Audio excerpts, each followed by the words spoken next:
ভূতে ধরেছে, কান কিচ্ছে। জয় শ্রীরাম। কি বাড়া বালচাল।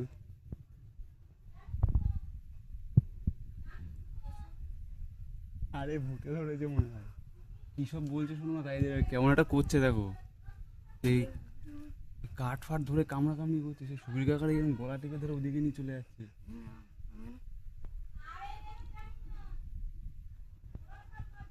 আর খালি বলছে বাচ্চা দুটোকে মেরে ফেল।